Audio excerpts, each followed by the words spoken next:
Hello বন্ধুরা, good morning. আজ আমি আপনাদের সঙ্গে শেয়ার করব আলু চিচিঙ্গা দিয়ে কিভাবে রান্না করা যায়। আলু আর চিচিঙ্গাটা আমি কেটে ফেলেছি। এইবার দেখুন কড়াইয়ের তেলটাও গরম হয়ে গেছে। ফোড়নে দিয়ে দিচ্ছি পেঁয়াজ আর ক্যাপসিকাম। আমার কাছে লাল বেল পেপারটা ছিল, আপনারা গ্রিন ক্যাপসিকাম দিয়েও করতে পারেন। এভাবে আমি একটুখানি ভেজে নেব। খুব হালকা করেই ভাজবো, বেশি কড়া ভাজবো না, তাহলে আর ফ্লেভারটা থাকবে না। এভাবে আমি একটুখানি ভেজে নিলাম। এরপর আমি দিয়ে দেব কাটা চিচিঙ্গা আর আলুটা।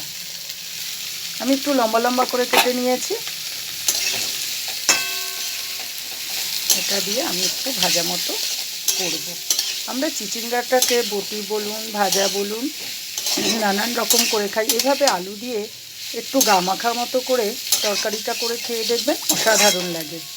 এবার আমি দিয়ে দিচ্ছি নুন, হলুদ আর নুন।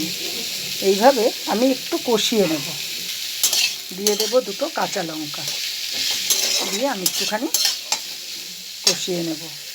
দেখুন চিচিঙ্গাটা কত সুন্দরভাবে কষানো হয়েছে। এবার আমি দিয়ে দিচ্ছি অল্প পরিমাণে জিরে গুঁড়ো। আমি জিরে গুঁড়োটা কম দেবো, কেননা ক্যাপসিকামটা যেহেতু আছে, ওর একটা নিজস্ব ফ্লেভার আছে। জিরে গুঁড়ো বেশি দিলে ফ্লেভারটা নষ্ট হয়ে যাবে। এই জন্য আবারও আমি একটু কষিয়ে দিয়ে দেবো গরম জলটা। দেখুন কত সুন্দরভাবে কষানো হয়ে গেছে, আর গা দিয়ে দেখুন তেলটাও বেরিয়ে গেছে। বেশ একটু ভাজা ভাজা মতো হয়ে গেছে। এবার আমি দিয়ে দিচ্ছি গরম জলটা।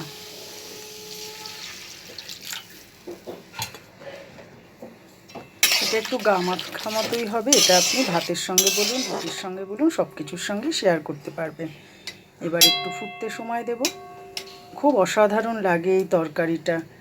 খুব সামান্য জিনিস দিয়ে চিচিঙ্গা আমরা অনেকে অনেক রকম করে খাই, কিন্তু এভাবে একবার আপনারা করে খেয়ে দেখবেন, দারুণ লাগে। এবার আমি একটু ফুটতে সময় দেব। দেখুন আলু চিচিঙ্গার তরকারিটা কিন্তু খুব সুন্দরভাবেই হয়ে গেছে। সবশেষে দিয়ে দিচ্ছি সামান্য একটু মিষ্টি।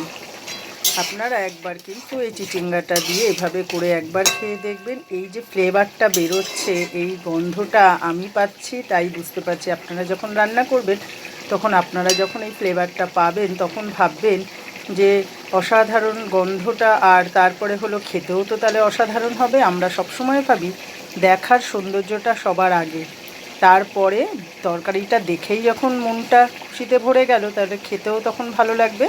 এইভাবে আপনারা অতি অবশ্যই কিন্তু করে খাবেন। অসাধারণ লাগে তরকারিটা।